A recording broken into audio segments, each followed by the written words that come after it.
Boleh jadi hampir seluruh manusia, bahkan non-muslim sekalipun, ngerti apa yang dimaksud dengan sabar.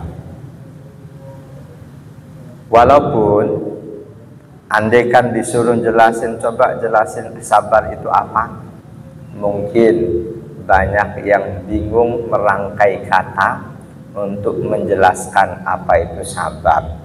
Boleh jadi mereka menjawab sabar, ya sabar. Itu menggambarkan faham, tapi tidak bisa menjelaskan. Banyak masalah yang kita faham, ketika suruh jelasin buat orang lain, kitanya nggak bisa menyusun kalimat. Ada dua ulama memberikan definisi sabar. Pertama, Ar-Raghib dalam mufradatnya, kata beliau sabar itu habsun nafsi ala ma yaqtadihil aqlu aw syar'u. Mengendalikan jiwa, mengendalikan nafsu demi melaksanakan sesuatu yang sesuai akal atau sesuai syariat. Habsun nafsi ala ma yaqtadihil aqlu aw syar'u. Mengendalikan jiwa, mengendalikan nafsu demi melaksanakan tuntutan akal, lebih tepatnya tuntutan syariat. Ulama lain yang memberikan definisi sabar, Zunnun al-Misri, kata beliau sabar itu pertama, at-taba'udu 'anil mukhalifat, menjauhkan diri dari segala hal yang bertentangan, yang menyalahi ketentuan agama. Menjauhkan diri dari segala hal yang menyalahi ketentuan agama. Pertama. Yang kedua, wasukutu min tajarru'i ghasasil baliyah. Diam, menerima dalam hati rasa sakit, derita, malu yang muncul karena adanya cobaan dan ujian, baik dari Allah langsung atau melalui hamba Allah.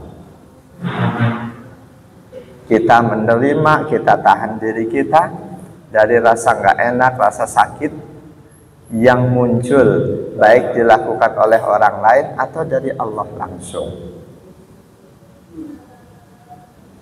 Yang ketiga, wa idharul ghaniyya inda hululil faqri bisahatil ma'isyah. Tidak memperlihatkan derita, kesulitan yang terjadi di depan orang lain. Itu termasuk sabar. Kita sedang didera kesulitan ekonomi, ketemu teman yang kebetulan dia kaya, kita jangan perlihatkan sikap miskinnya kita di depan dia, apalagi meminta-minta. Itu bagian dari sabar. Sabar dengan ujian kemiskinan tidak kita perlihatkan kepada orang lain. Sabar dengan ujian sakit tidak kita perlihatkan pada orang lain. Kata Ar-Raghib, wa rubbama khulifa baina asma'ihi bi asbi hasabi ikhtilafi mawaqi'ihi. Istilah sabar itu berbeda-beda tergantung masalahnya. Ada fa in kana habsun nafsi bi ma'siyatin bi musibatin sama sabron. Kalau yang terjadi pada kita berupa musibah, kita terima musibah itu tanpa berkeluh kesah, ini disebutnya sabar. Lawan kata dari masalah ini al-jaza. Kita kena musibah, kok kita berkeluh kesah kesana kemari, tanda dia nggak sabar.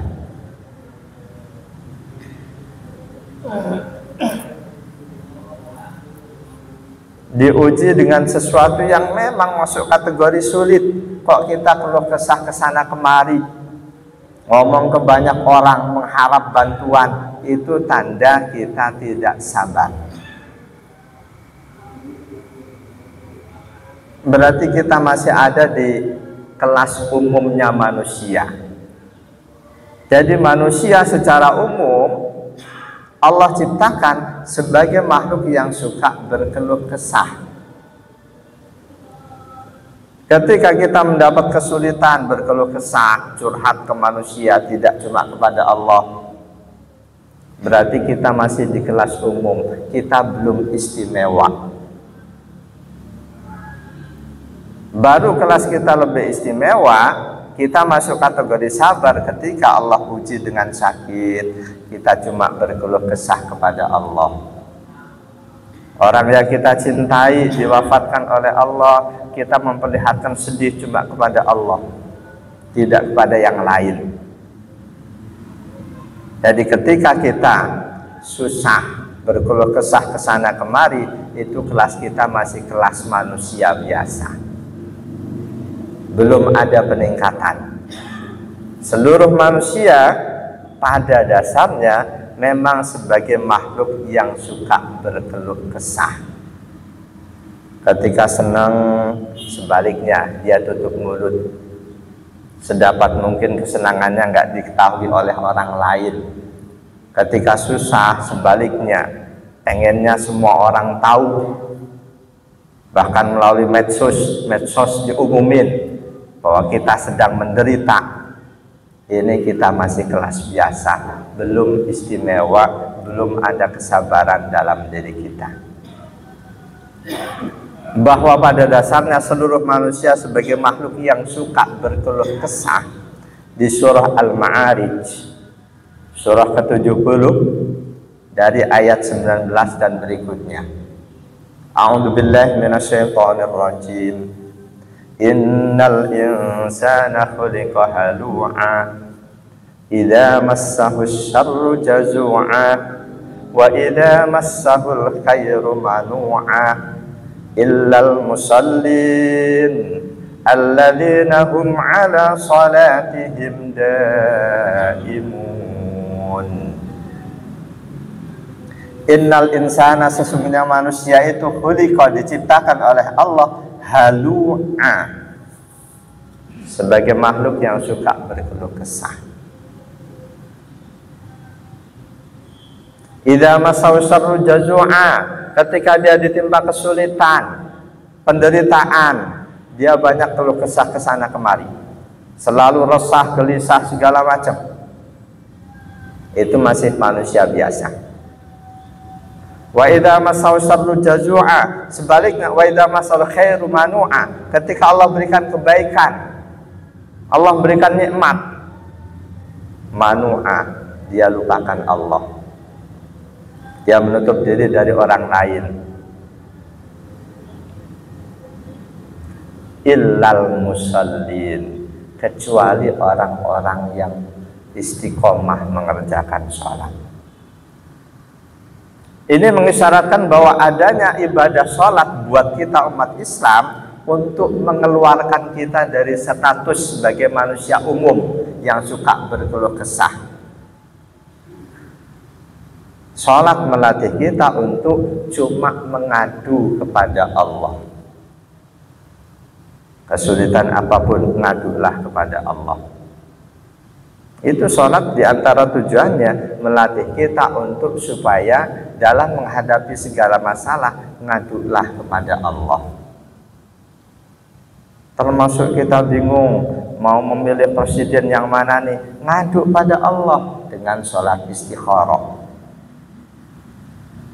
Kalau nanya pakar-pakar politik itu subjektif, dia menilai ini calon terbaik saat ini. Memang dia tahu ketika nanti dia jadi presiden apa tetap seperti baiknya saat ini, nggak berubah. Allah yang maha tahu. Jadi ibadah sholat diantara tujuannya melatih kita agar dalam menghadapi berbagai masalah kita ngadu cuma kepada Allah, lebih-lebih dalam hal kesulitan. Jadi Islam mengajarkan ketika kita dalam kesulitan, sedapat mungkin orang lain nggak tahu. Sebaliknya ketika kita sedang senang dapat nikmat Allah, sedapat mungkin banyak orang yang tahu, kita bagi mereka turut merasakan nikmat itu. Kita hafal ayatnya, wa amma bi ni'mati rabbika fahaddis. Adapun nikmat Allah, ceritakan ke orang lain, beritahukan. Yang terjadi manusia secara umum kalau dapat nikmat diam-diam, dapat kesulitan baru ngomong banyak-banyak. Ini masih kelas umum. Suka berkeluh kesah. Adanya ibadah sholat satu diantaranya melatih kita untuk curhat cuma kepada Allah.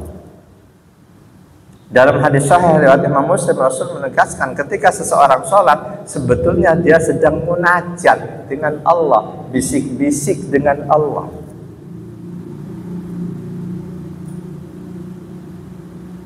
Jadi kalau kita mendapat kesulitan, kita berkeluh kesah, itu masih kelas umum, belum punya keistimewaan kita sebagai hamba Allah. Ketika keluh kesah kita sudah kita kurangi seiring adanya sifat sabar, baru kelas kita naik. Jadi sabar itu mengarahkan kita, membimbing kita untuk keluar dari kelas umum, untuk menjadi lebih tinggi lagi. Termasuk kelas umum, ketika kita disakiti, kita merasa sakit. Itu masih kelas umum.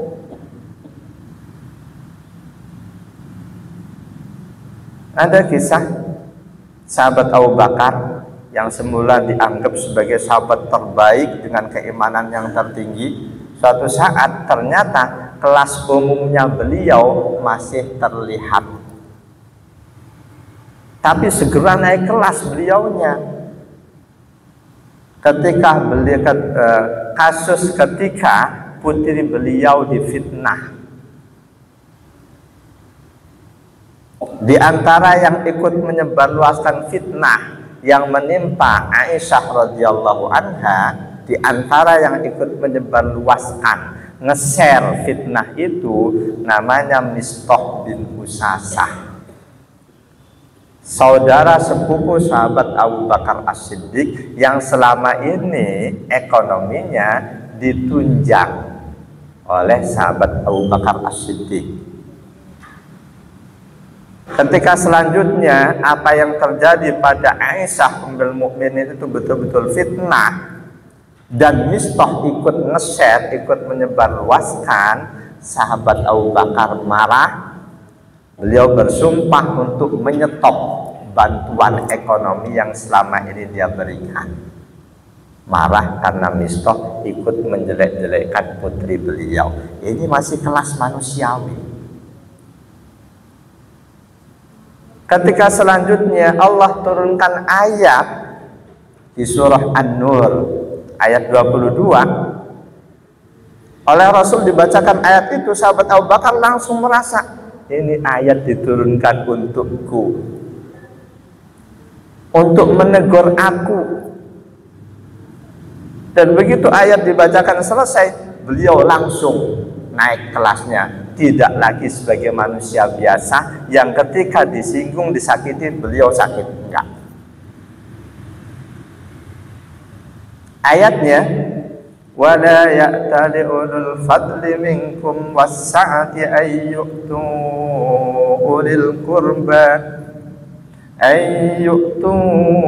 ulil qurba wal masakin wal muhajirin fi sabilillah wal ya'fu wal yasfahu ala tuhibbuna an yaghfirallahu lakum wallahu ghafurur rahim.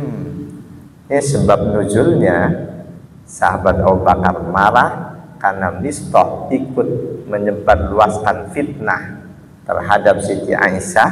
Lantas beliau bersumpah, mulai sekarang santunanku untukmu aku stop. Allah turunkan ayat ini.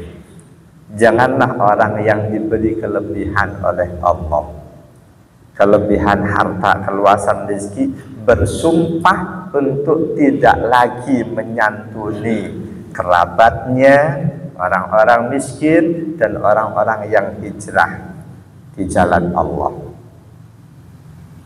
Janganlah orang-orang yang diberi kelebihan harta bersumpah untuk menghentikan santunannya kepada kerabat pada orang-orang miskin, dan kepada orang yang hijrah di jalan Allah.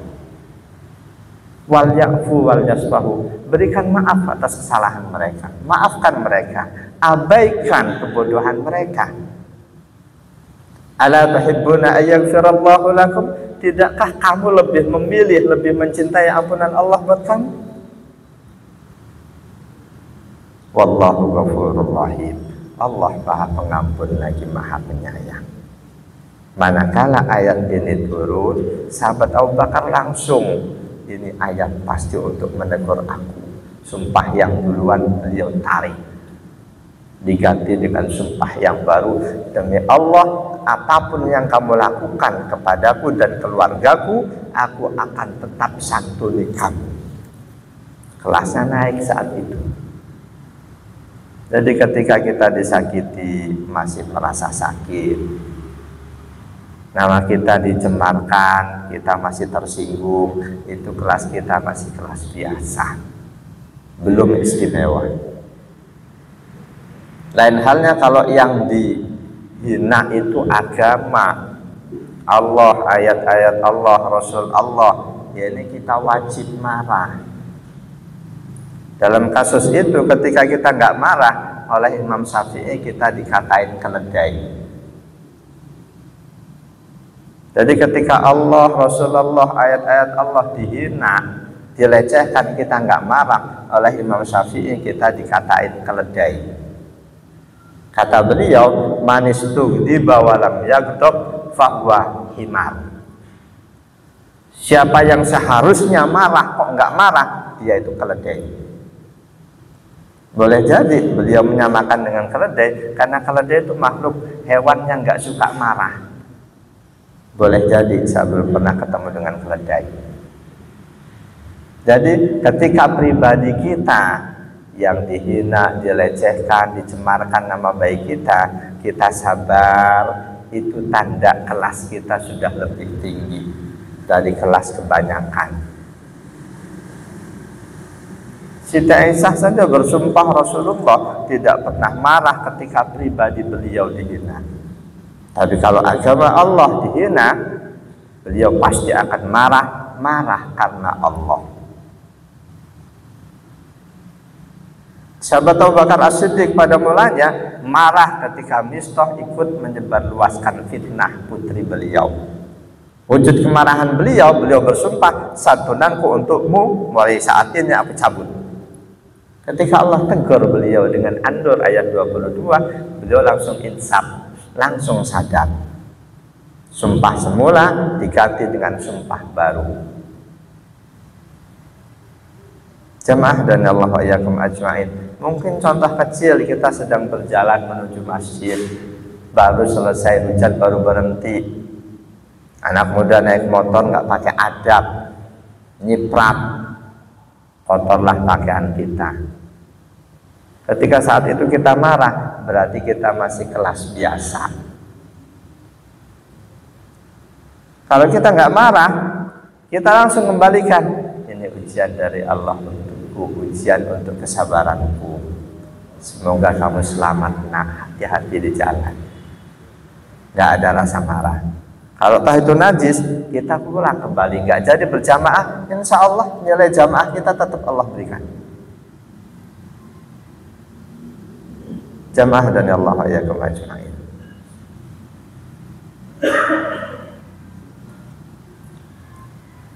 Wa in kana fi muharabatin sama saja'atan.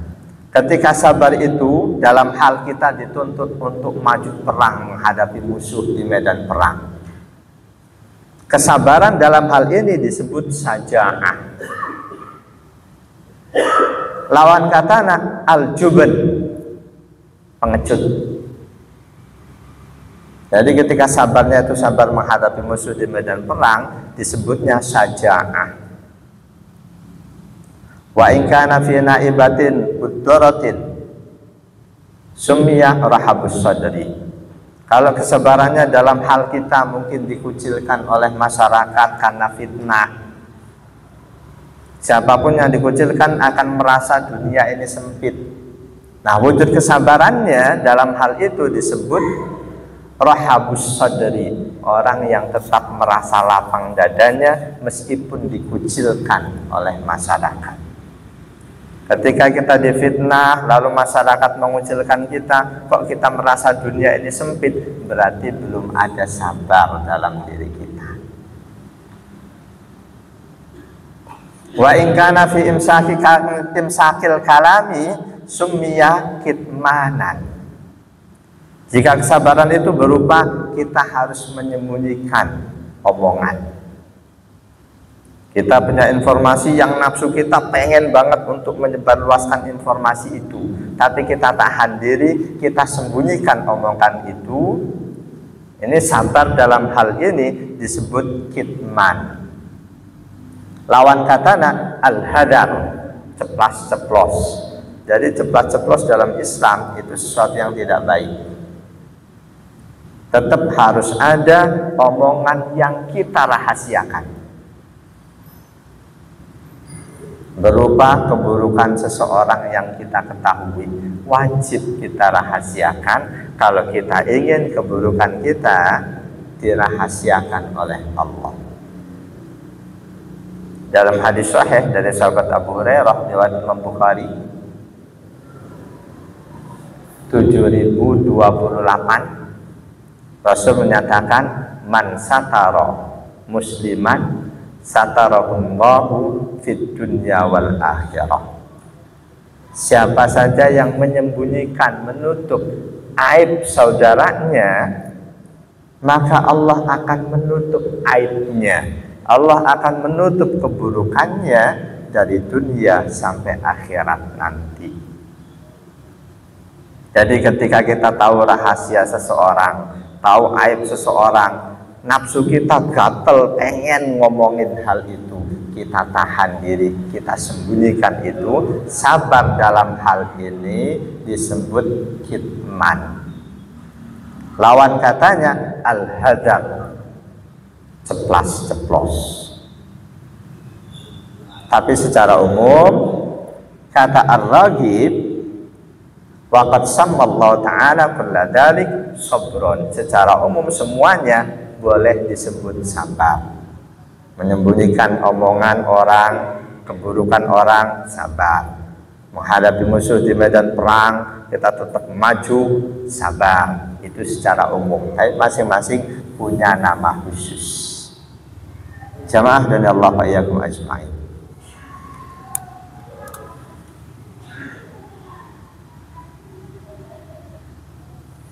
Di bab ini Imam Nawawi mengawalinya dengan beberapa ayat. Yang pertama Ali Imran ayat 200. A'udzubillahi minasyaitonir rajim. Ya ayyuhalladzina amanu sabiru wasabiru warabitu. Wahai orang-orang yang beriman, isbiru wasabiru. Ini akar katanya sama sobaro, tapi menggunakan wazan, bukan wajan. Kalau wajan penggorengan, dalam ilmu shorof wazan yang berbeda. Isbiru wasabiru, wazan fa'ala, yang satu wazan fa'ala. Gak usah saya omong nanti puyeng karena gak pesantren. Maknanya otomatis berbeda. Wahai orang-orang yang beriman, isbiru, bersabarlah kalian. Bersabar ala ta'ati wal masaibi wa anil ma'asi. Bersabar dalam melaksanakan ketaatan, menanggung derita musibah, dan juga bersabar dengan menahan diri dari kemaksiatan. Itu isbiru. Wasabiru ikut wazan fa'ala, sabara yusabiru, Ini maknanya lebih berat. Dan keteguhkanlah kesabaranmu. Kalau tadi bersabarlah, ini perkuatlah kesabaranmu dalam menghadapi musuh di medan perang. Fala yakunu asyadda minkum.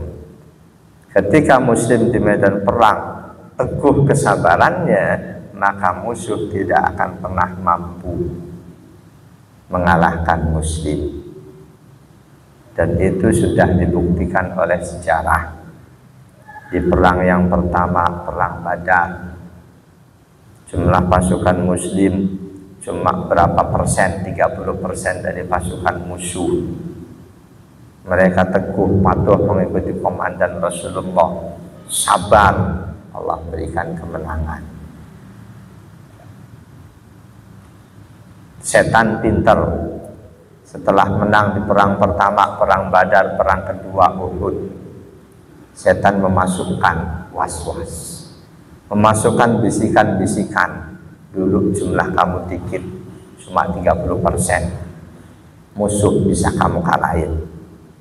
Di perang yang sekarang, kamu musuh nyaris berimbang, pasti lebih kecil, lebih gampang dikalahin. Muncul di beberapa pasukan muslim sifat sombong. Otomatis jiwa sabarnya lenyap. Bisikan iblis setan masuk. Iya juga ya. Dulu perang Badar jumlah kita sepertiga, menang. Sekarang cuma setengahnya. Pasti kita lebih menang. Allah tegur dengan Allah berikan kekalahan.